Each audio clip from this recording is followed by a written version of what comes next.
This is Eric Gaddison with the Honest Agent Team Sales Manager. And today we're going to be talking about open houses, how to prep for them, and what the actual process or kind of the template that you should be utilizing when hosting an open house to have a high conversion rate. So get into it, let's talk about the prep work. This is really important. In fact, a lot of your effectiveness is going to come down to your prep work. So don't skip out on this. And if you are, this is probably the reason you're not getting the results that you're looking for. So number one is research your property in advance. And what do I mean by that? Understand what this product is from afar and find other comparable homes that are nearby that are either pending, active on market, maybe that we have off market in our smart sheets. Do some digging. Spend time understanding this neighborhood. Understand what other inventory is available. What I mean by that is, say your home's 1,000 square feet, for example. You want to find something that's going to be smaller in square footage and also larger in square footage. And the reason for that is someone might come in and look at a home that's, say, 1,000 square feet and say, I like the neighborhood, I like the home, the remodel looks great, but this home, we really need a third bedroom and we need to be closer to 1,400 square feet. If you don't have that information, how are you going to help serve them, or how are you going to be able to best serve them off the bat? If you know that there's another property down the street that is 1,400 square feet, it's a 3-bedroom, 2-bath versus a 2-bedroom, 2-bath, well, guess what? You're going to be that experienced realtor that's going to win the business. So the recommendation is to find properties that are both smaller at a lower price point and larger at a potentially higher price point. Also, you might want to find some properties that are in worse condition, especially if you have a flip property. It's going to be hard to find something that's in better condition. And if you're kind of mid-ground, have something that's remodeled and have something that is more of a fixer, because you're going to get buyers of all different types. Other things I want you to go ahead and research is understand what's the rental income on this property. You're going to run into people that come into the open house that are investors, or they want to buy an investment property. Now, even if this property isn't the best investment property, if you have that knowledge, you can then direct them into what would be a good investment property. So understand the inventory, understand the comps. Additionally, understand the mechanics of this house and what goes into it. If the home has air conditioning, go walk the property in advance and understand that there's an air conditioning unit. If it's all been redone recently, if there's wall heaters or it's central, you need to understand these different types of things because these are the most common questions that are asked. So my advice is show up to the open house at least probably 15 to 30 minutes early, walk the property, know where the bedrooms are at, understand the mechanics underlying the house, and have that knowledge so you're ready to go. Another common question, for example, is this a gas or a wood burning fireplace? If you don't know the answer to that question, what ends up happening is the mind of the prospect is, this agent doesn't really know what they're talking about, therefore I don't know if I feel comfortable working with them. So the more preparation that you go through, the better prepared you are and the more the expert that you're going to sound. And here's the thing, if you don't have a credibility when an open house lead walks in, you're probably going to lose it to an agent that does. So preparation is key. Now let's talk about the specifics of the open house. We're going to do an overview. There's going to be another training video that talks about more of a role-playing live session so you can see it happen in process. But let's talk about the overview of kind of what do you do when prospects walk into your house, what's your conversation based around, what should you be doing along the way, and then how to ask for the business at the end. So moving forward, when a new prospect or group or whatever comes into the open house, the first thing you want to do is you want to be standing semi near the front of the door, but you don't want to be hovering the front door. The idea is you want them to walk into the open house, take a couple steps in, and then greet them and make them feel comfortable right out of the gates. So when they first come in, let them come in a step or two, go up and greet them. Big smile, it's probably the most important thing. Some of you guys need to tell your face to smile a little bit, but go ahead, shake their hand, introduce yourself, and ask for their names.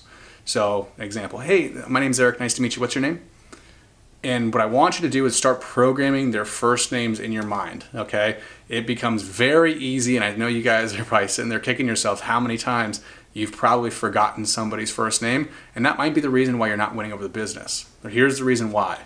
People, their number one favorite word in the world is their first name. So the more that you can repeat their name, the client and the prospect feels that much more heard, and the rapport is going to be that much better. So make sure you really focus on understanding what the names are of these prospects that come in. When they do come in, the first thing you want to be asking them is, thanks for coming in. What brought you guys in today? Do you guys live in the neighborhood, or were you out looking for a property? And what is that question? What does that really mean? You're really figuring out, are they a seller or are they a buyer? Or when I say seller, they could just be a looky-loo neighbor, which is totally cool. But you want to understand, is this someone that already lives in the neighborhood? Is this just someone that's trying to move into the neighborhood? Once you answer that question, reaffirm, oh, that's great. Say they are a neighbor. That's fantastic. How long have you lived in the neighborhood? Talk to me a little bit about that. Thank you so much for coming in. Start building that conversation about the neighborhood right then and there. You also want to add in that question of, did you know someone that's looking to move into the neighborhood? Why? Most people that live in a neighborhood would know someone that would be a great fit for that immediate neighborhood. Now, if they say, I'm looking for a property and they are a buyer, you can move on the script, qualifying them as a buyer. The second question that you want to be asking them out of the gates, that's more of a foundational piece, is how did you hear about this open house? They're going to have a variety of different things. I saw the signs out front. I saw it online. My agent sent me. What's the purpose of this question? The purpose is to understand where the source came from, but more importantly is, do they have an agent or not?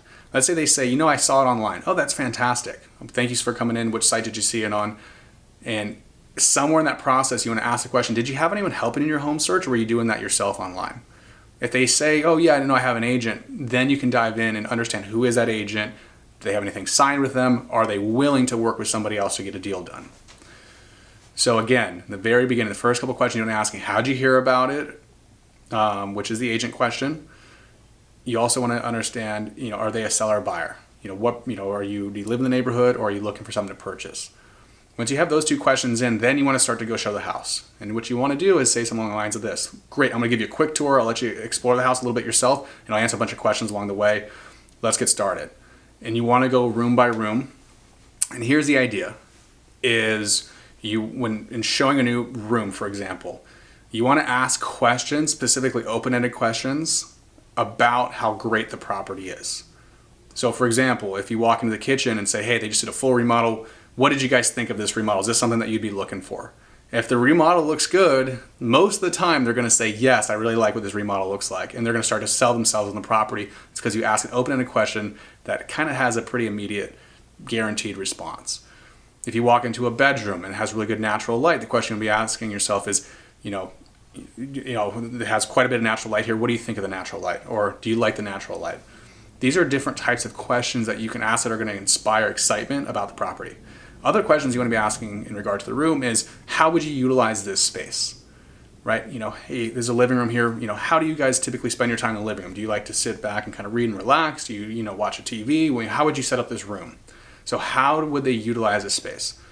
Other questions you can ask is, for example, you go into a backyard, would this work for your dog if you know that they have dogs? Or would this be suitable for your kids? Okay, these are the types of questions that's going to get them thinking about how they would actually be living or experiencing this space once they do purchase it, hopefully. So those are types of questions as you go room to room. Now, in addition to asking these types of questions, you want to be doing is also building rapport. So any commonality. So anytime they say anything that you can relate to, make sure that they know that you have common ground with them.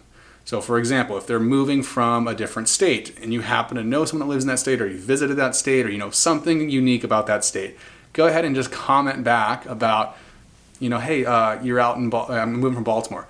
Oh, great, I hear they put Old Bay on everything there. I love that spice. Something silly like that, it's going to build rapport. They're going to instantly like you a lot more. Obviously, the more concrete your commonality or your bridge builders are, the more they're going to like you. So you're going to be building rapport. And lastly, you're also going to be going through your qualifiers.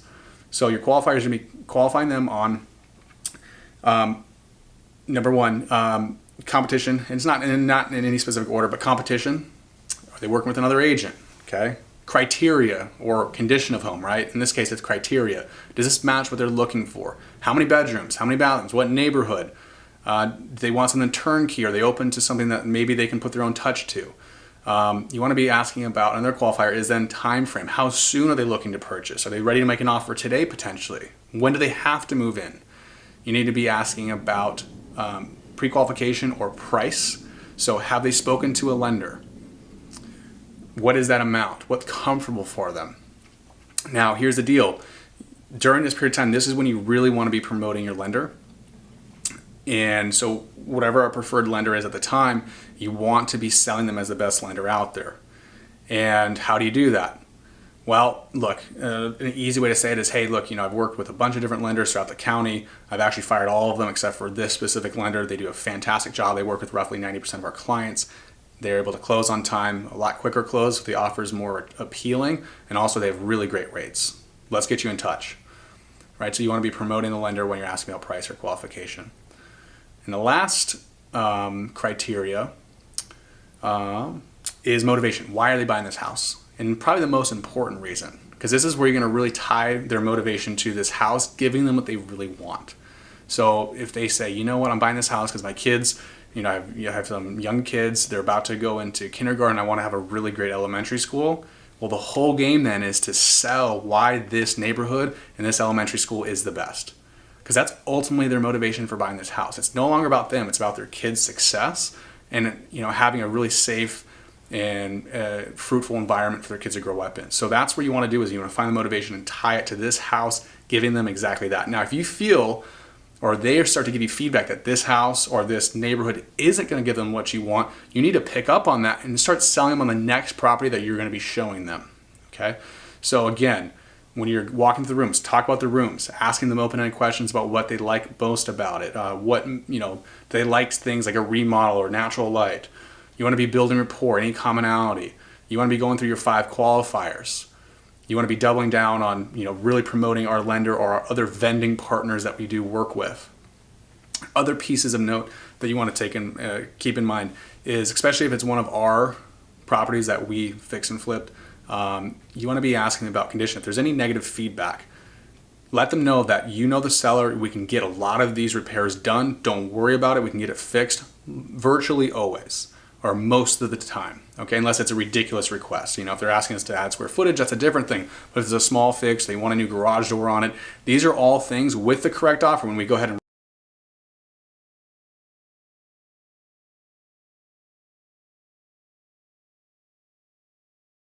write the offer together, we can go ahead and get fixed. Other notes. Make sure you sell these properties that you are the listing agent / you represent the seller, and your seller's in your back pocket. So you are the point of authority. People want to work with those that are credible and have the authority to make decisions. So when you're running any open house, even if it's just one of our clients that we represent, it's not a GG Homes property, let them know you are the authority. You're going to be the one that makes the deal happen. You need to talk to me. That's the mentality you want to have the entire time. Other pieces of note, let's see here. Getting contact information, okay? Contact information is something that you want to be gathering along the way, and you want to get it as soon as you can, whenever you feel like there's enough reason to ask for the contact information. Now, some people's strategy is to get a sign-in sheet. A sign-in sheet is only semi-effective, and the reason for that is a lot of times you're going to get incorrect numbers or emails, or they're going to write illegibly, so you can't actually understand the contact information, therefore it's no good. So the best way to do it is to maybe have a sign-in sheet just in case it gets too busy and there's multiple parties coming in at once, and ask the other party that comes in while you're already servicing a prospect is to tell the other party, hey, please sign in, I'll be right with you. But otherwise, you should have the sign-in sheet in your hand, and you should be taking notes. Their name, what they're wearing, so you can remember later on who they are. Writing down what their qualifiers are, anything unique or specific about their situation that you can remember and put into your follow-up boss notes for later. And anywhere, maybe it's the first room, second room, somewhere along this tour that you're giving them, you want to be asking them for their contact information.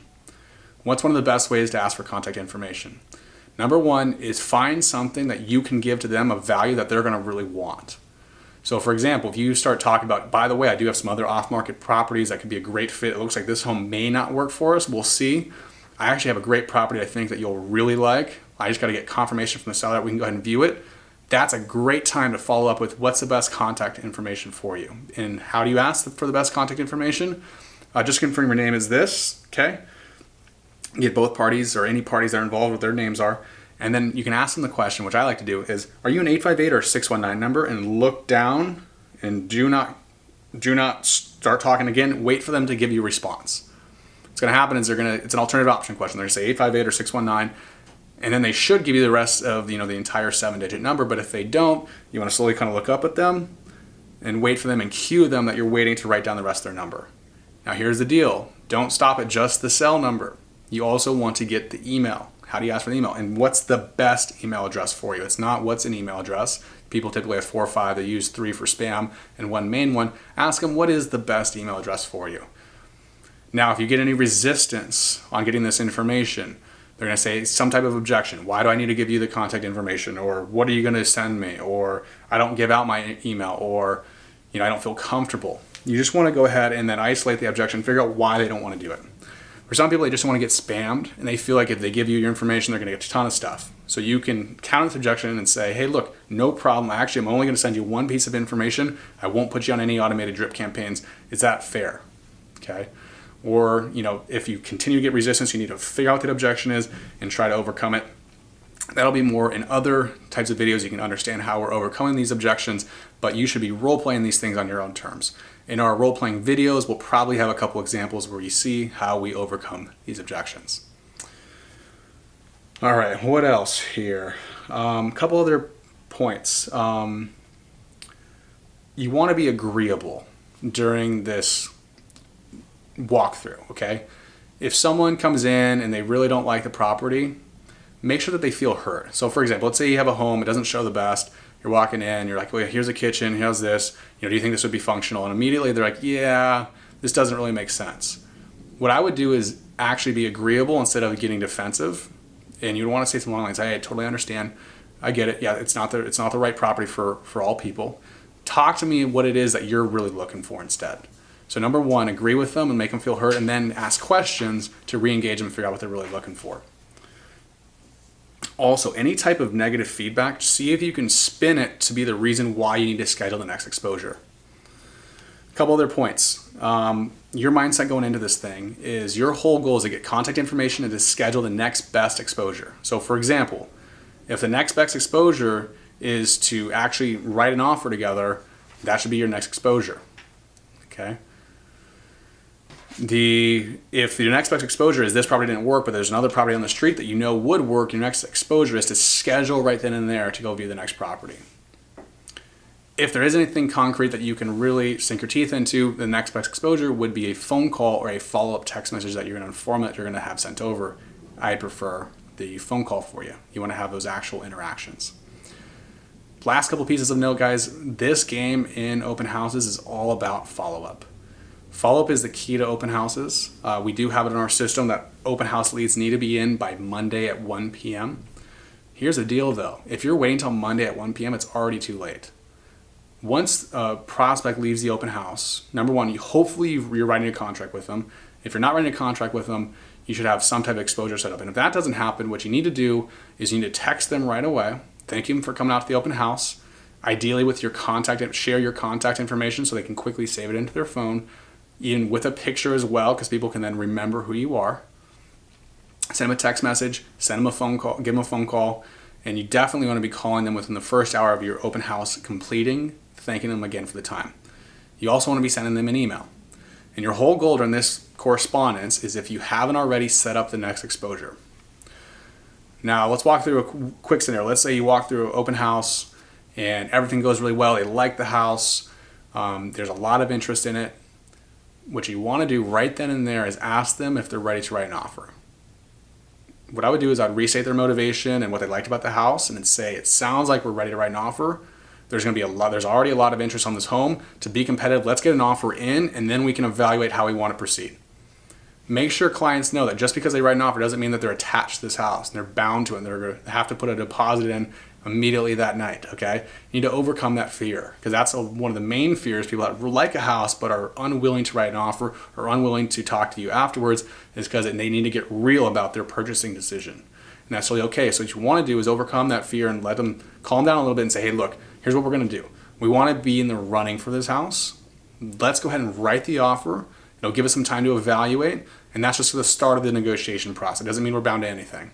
So get in the habit of asking for the business to write the offer right then and there. Let's assume you go through the house, you think they really like it, and it turns out, it just wasn't the right fit for them, even though it felt like it probably was, and you ask to write the offer, and then you get some type of objection. Here's what you want to do. You want to then schedule the next exposure for either a different house or a buyer consultation or at least a phone call later that night to give them an hour or two or a couple hours to discuss whether they want to move forward with an offer.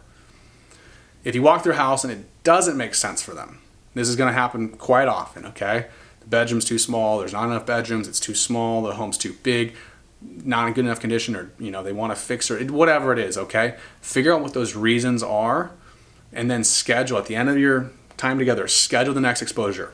Tell them you have another property that they'd really be interested in. You need to confirm with your seller that you can get access to it. Here's the deal. If you actually don't have a property, schedule it anyways. Here's why. You might find a property later, okay? Because we can ask the team. We have a lot of resources. We have a lot of off-market inventory. But also, it gets you in the habit of scheduling this exposure. And if for some reason you don't have a property, you can't put something together that matches what they're looking for, what ends up happening is you call them back and say, unfortunately, the seller's holding off for another period of time. I'm going to work my butt off until I find exactly what we need. In the meantime, I have a couple other opportunities I'm going to explore. Until then, let's go ahead and meet.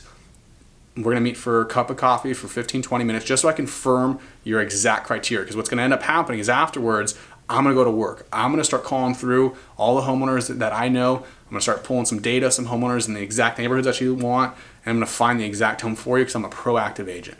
Let's go ahead and meet and then go ahead and set up your buyer consult. Another piece of note, if they have an agent, this is going to happen a lot. And a lot of times they don't actually have an agent, or the agent that they have really isn't servicing them correctly and are right to be taken and converted as to one of our buyers. So if they do have an agent, here's what you want to do. If you ask, hey, and by the way, did you have someone helping you? And they said, oh yeah, I have an agent.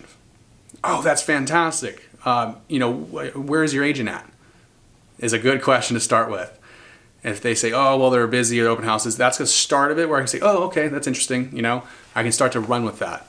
You also want to ask them, and by the way, who is your agent? I probably know them. Who should I be contacting if we were to put something together? You want to figure out, do they know their agent's name? What's surprising, or maybe it's not surprising for a lot of you that experience, is most of the time they can't tell you who their agent's name is, or they can only give you a first name. What does that mean? That means that the relationship really isn't that strong. Now, if they can tell you, it's so-and-so, first name, last name at this brokerage, that to me means it's an actual legitimate agent that's already helping them. It's going to be a lot harder to convert them, or maybe I don't want to convert them, or most likely they have paperwork already signed. Now, if they don't know their agent's name or they don't want to give it to you, it probably means they don't actually have one that's solid. So then you want to ask with, okay, got it. And if what we talk about today, you feel comfortable and confident with me putting something together for you, and I can make a deal happen better than someone else can, are you open to working with me, or do you already have something signed with another agent? That's a very direct question. That's what I would ask. If I've done my job, I've provided value, I've shown the home, I'm the expert, and I have the inside track, I should win that business every time unless they have something signed. So I need to ask the question, or if I can deliver all this and this, would you put a deal together with me today? Or do you have something signed? You do want to ask, do they have a buyer-broker agreement signed? Let's see here. Other things, check your mindset at the door, right? If you're in a spot where you have a negative attitude about an open house, or you're working on a Saturday, you want to go be doing something else, you're distracted, you're not going to be very effective. One of the main things you can do is bring the positivity, bring the energy, and get really excited that you're going to be able to have the opportunity to convert someone right then and there and get that house sold today. You should have that mindset that you're searching for that person that comes in that is ready to write an offer right there and then on the spot. Because guess what? It happens, and it happens frequently. There's reasons why specific agents are consistently writing offers on brand new properties week in and week out at over an 80% success rate. Let's let that sink in for a second. Well, the last 3 months, there are multiple agents that have written offers 80% of the time or more with prospects that have come into the open houses that they've never met before. So that's when you get really good, that's what's available to you. So your mindset should be that, look, there's probably an 80% or greater chance if you're really skilled that you have the ability to write an offer today on this brand new open house. So take that to the bank, get the mindset up, make sure you smile, be normal, ask questions, qualify, build rapport, have fun with it, and be prepared, and you're gonna have a lot of success in your open houses. Thanks. Hey, welcome on in. Hey, how are you? Hey, I'm Daniel. Nice to meet you, Daniel. Yeah, nice to finally meet you. What brings you in today? Are you a neighbor, or just take a look at some places, or? Yeah, so my wife and I just moved here from Austin, Texas, so Okay. we're renting a place. Got about another month left on our lease. Oh, wow. And Okay. we definitely deciding to stay. So we didn't know if we were gonna stay for sure, Uh-huh. but we fell in love like everybody else does, so we're gonna stay, man. I hear Austin's a lot like San Diego, but Yeah. there's a beach here and a Yeah, little it's bit better cool. There's weather. definitely no beach, a lot more bugs, and Yep. a lot hotter. So yeah, but it's a cool city, but this is a lot cooler. Yeah. Is your wife gonna come back again later, or what's the plan? So she's a flight attendant, so Oh, yeah, okay. she's here. She's still based out of Dallas. Right on. What do you do? I'm actually I kind of like IT work. Okay. It's kind of complicated. Right on. Yeah, but I'm able to work all over the country. Nice, that's awesome. Well, let's take a look here. Yeah. So we have a 3-bedroom, 2-bath. We just added 500 square feet to this, fully permitted with the city. Nice. So, you know, it gives you the 3 bedroom that most people are looking for. Did you have kids or anything, or anyone else that be moving to the house with you No, guys? it's just gonna be myself, my wife, and a dog. So Okay, yeah, got it. that's So 2 and a dog. What kind of dog do you have? He's a little Westie Beagle, little So Westie Beagle. Yeah, Right yeah. on. I got a golden shepherd, retriever, Oh, cool. lab Yeah, I love mix. dogs, man. So Yeah. yard's pretty important to me. Well, too. good thing because we have a great yard back here. We'll show Okay, you in a cool. second. Let's take a look at the kitchen here. Yeah, sure. So appliances are going in. Nice. Minus the refrigerator. Okay. Is that something that would be of importance to you? Yeah, Just so one refrigerator? I'm hoping, so obviously we left our home there. It's an investment property now in Austin, so Okay. I don't have a washer dryer, I don't have a refrigerator, so yeah, those would be pretty important. I Yeah. kind of want this to be a turnkey move in and ready to go. Turnkey moving. Okay, Yeah. got it. Well, the good news is we're here, fully remodeled. Nice, yeah. Just I can about tell. everything. So I like the cabinets, the two-tone, I like the subway tile, the sink, like, I had something similar, a darker gray quartz, but I love quartz, it's easy to take care of, so. Yeah, this is what we're looking for. have you viewed any other places? You know, just on, I've looked a few online, and, Yep. but you know, places downtown. We like downtown, but I think we still need the yard, right? Need We the don't yard, just yeah. we like the condo lock and leave, but we still need a yard. So- Right. You got the dog, right? Exactly. So you looked online, and has anyone been helping you on the search? You guys been No, I mean, solo? you know, people have emailed me back Yeah, and forth, of but you're the course. first guy I met face to face. Is that right? Well, cool. Yeah, You're yeah. in a good spot. Well, let's take a look. Let's go back over here Sure. real quick. And so obviously this is the family area, living area. Yeah. How would you guys utilize this space? Do you guys typically like to just hang out and relax? You guys like to watch TV, sports? What do you Yeah, guys definitely. do? I'm definitely into sports. My wife's not, so yeah. I mean, you know, we have people over entertained from time to time, so it looks like a nice. You know, I like that they've done an older home into more of an open floor plan. I don't think it was like this before. Yeah. I can imagine. But yeah, no, it's kind of. We definitely like to cook, so the kitchen's nice and open, and I like the space. So yeah, basically- light and bright too. Light and bright, Yeah. open floor plan, turnkey is what we're looking for. Yeah. The reason I point these things out just in case, because there's gonna be a lot of attention on this home. Okay. Just want to give you a heads up. We're probably gonna Well, get, that's what I found too. I think things are going pretty quick here, right? So- they are. So they just dropped the interest rates back down, so it makes affordability, a lot- you know, it raises affordability. Yeah, So absolutely. you have that, plus this neighborhood, obviously very desirable. You're Uh-huh. close to the coast. You have a lot of people coming in. There's gonna be a lot of offers. And the reason I ask these is because we can't, you know, maybe make a move on this one just in case. Yeah. Then maybe we can also take a look at other inventory. However, that said, I do work as a listing agent, and I do have the inside track on everything. So Yeah. I'll keep you guys to the loop. But let's- Well, let me ask you a question too Yeah. before we move on. The front yard, is that, I don't mind that, that looks like really low maintenance, but again with the dog, was that there before? Is there a way to put sod kind of how you have in the backyard? yeah, is that, what you, possible is as that well? what you want to put in? A saw in the front? It or? may be on one of those panels. I kind of like the low maintenance, but I still like a little bit of grass, right? Yeah, 'Cause we absolutely. enjoy, you know, putting the grill outside and, you know, things like that. So Absolutely. I think it would be a little better. When we write an offer together, what we can do is make it part of the offer. Okay. So the offer is contingent upon also replacing the sod. So that's an easy fix. We can get that done, no problem. And the appliances and all that. And too. appliances, yep. So it's gonna come with everything except the refrigerator. Right. But what we can do is, if we want to, we can go pick out your own refrigerator if you want. Washer Or and dryer too? washer and dryer as well in the Okay. back. And what we do is we can add that into the contract when we go ahead and write it together. Okay. Cool. Let's take a look at the bedrooms here. Sure. So let's take a look at the master first. Yeah, after you. So obviously we're still finishing up some staging here. I like the ceiling fans though. I definitely need a ceiling fan. That's important to me. Keep it cool in here, you know. Yeah, I like the air movement. It's nice. I like the new windows too. I got new windows on my house in Texas, so I know they're quieter and they help with. It's not like it gets hot here, but I like them. Good, good. I'm glad you like it. Yeah. And so a closet for her. Yeah. Exactly. Yep, that'll work. That'll work space-wise. Cool. Mhm. And here's the master bathroom. Oh, nice. I like the tile. So what I really like about it is you have the dual vanity in case you guys are both getting ready at the same time. Mm-hmm. You have the tiling from floor to Yeah, ceiling here, the shower. Does the other bath have a tub in it? A bathtub? We'll take a look at it. I gotta Okay. double check. Yeah, my wife likes bathtubs. Like the bathtub. If it doesn't, if that is important to you, Yeah. we can also write that into the contract. Okay. If that's something you like. I can't guarantee you could get it, Sure. but it's something we can write in. I like this though. This is cool. I like the shower. Yeah, I do too. I really like how they designed it here. Mhm. And obviously bathroom here. All right. And you get a little bit extra storage here. Yeah, very nice, man.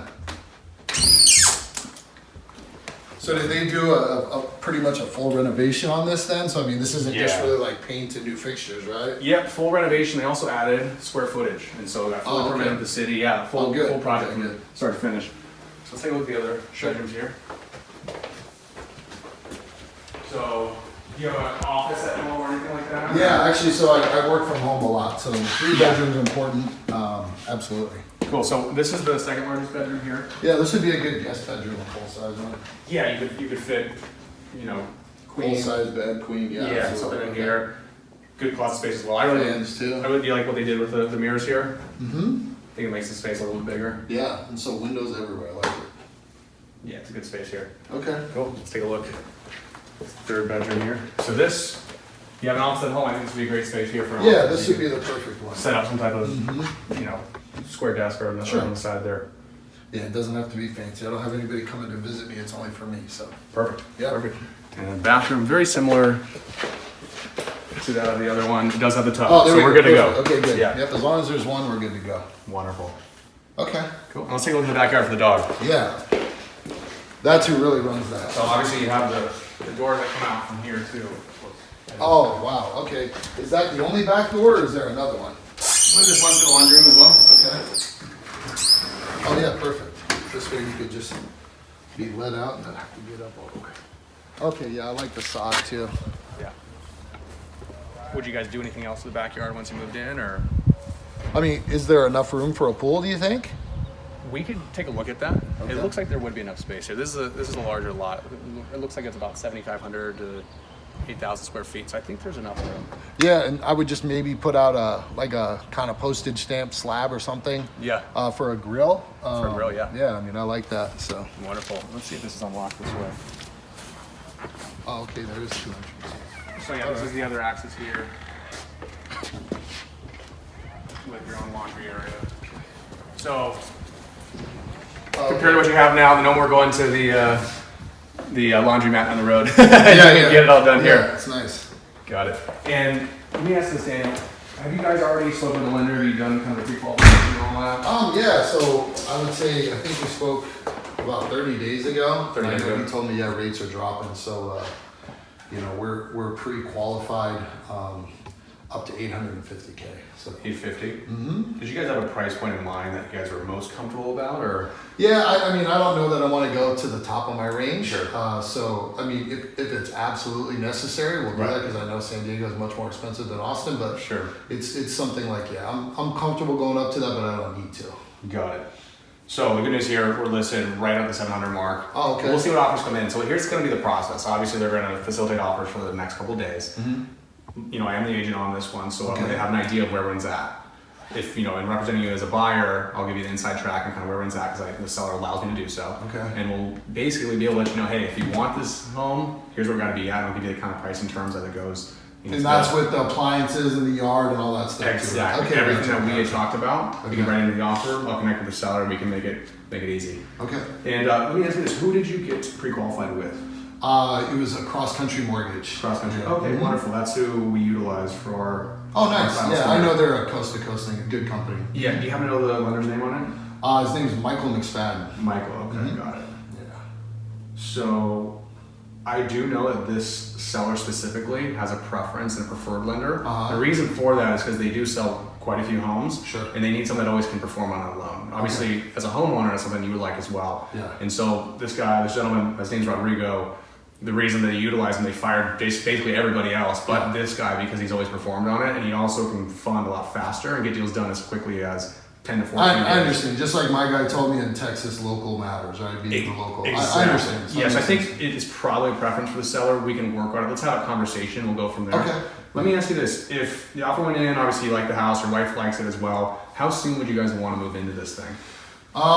Ideally, in the next, we have 2 more months. I mean, we can go month to month. So yeah, sooner, 30, 45 days would be ideal. 30 to 45 days. Uh-huh. Okay, perfect. So like a standard escrow period. Yeah. Got it. Is that the same in California? It takes about 30, 45 days, something like that? Yeah, on average. Okay. Yeah, just around that time. I mean, we could do it faster if we needed to. Sure. Got it. And what, as far as terms and everything else, so I can start getting the offer written up right now. And my suggestion would be this: let's write something up and put it in. Give your wife to come take take a look at it as Yeah. well. She'll confirm it. Obviously, it's not a valid contract until it's accepted by both parties and there's an earnest money. Yeah. But what I suggest would be, let's get it in today Okay. and have you make sure the wife likes it. We'll go from there. I'll get a counter most likely because there's going to be other offers coming in, and then we'll reevaluate on what. Yeah, I know it's terms pretty are. competitive. I want to put as little down as possible. I mean, I have a lot to work with, but I know money's pretty cheap, so I don't want to tie up all my cash right now. Okay. But you know, I'll put 3-5%. I don't want to put 20% down. I can, but I don't want to. So as little as possible. So connect with Rodrigo in regards to the loan on that one. But yeah, Okay. that sounds good. There's plenty of product. It's funny, they're actually, the state actually has a bunch of grant money as well. There's a lot of different products out there for lower down payments. So Okay. there's gonna be something that can get figured out. Sure. And price point, did you have a price in mind? I know you're relatively new to the area. You have an idea of what you think this home's worth and what you want to put an offer in for?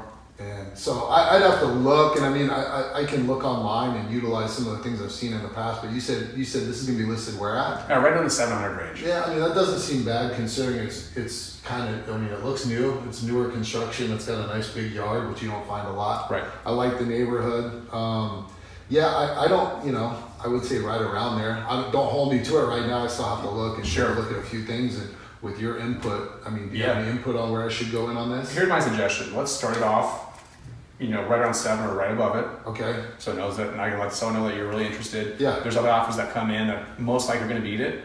We'll get Are there any offers on the property now? you're one of the first people to take a look at it. Okay, Yeah, gotcha. so you're just being proactive, which I Good, love. good. Yeah. Yeah, that's who usually gets the deals done. Yeah. But I do know they're running open house this weekend. It's already scheduled. They're going to run it. Okay. So they're probably going to get, my guess, because we sold a lot of property in Claremont. The last 3 that we've sold, they had multiple offers in the first week. Okay. So my estimate is that they're going to have probably anywhere between 2 and 5 offers this weekend. If my wife likes it, like I said, we're ready to go. We know we're staying here. We like this neighborhood, so I think it's a good property. I mean, I want to have it inspected and all that stuff like I did in my last home. But Yeah. all that aside, I mean, if she likes it, then I think we're good to go. Perfect. Let's do this. Let's write it up at 7. Okay. Just standard terms. I'll send it over to you. And then obviously you guys can both sign it. We can take your wife and schedule time to come take a look at it and do a private showing. Okay. Or she's welcome to come back during the open house this weekend, either or. Okay. And then she marks off, then we'll go ahead and submit that offer, and then I'll let you know what we need to be at the end of the day, what the final terms might look like. Yeah, she's the ultimate decision maker, but I got a good feeling about it. Perfect. So I appreciate it. Cool. So 700,000. And Daniel, what's the best email address for you? D.Topolsky, TOPOLSKI at Gmail. And what's your phone number? 512-633-0295. 0295. Mm-hmm. Okay, fantastic. And your wife's name? Lindsay, Lindsey. Lindsay. Mm-hmm. Okay, perfect. All right, Daniel, so I'm going to go ahead and I have a contract in the back. I'm going to go grab it right now. Oh, cool, okay. We can put the terms down. I'll have you authorize it. And also, I'll also send her the electronic copy of it so she can authorize it as well. Just DocuSign or whatever? Yeah, Okay, we DocuSign. So I'm going to go ahead and grab that. And I'm looking forward to this, and hopefully we can call Yeah, this thanks, over man. I'm here. glad I could get in first. Yeah, absolutely. I appreciate it. Thanks.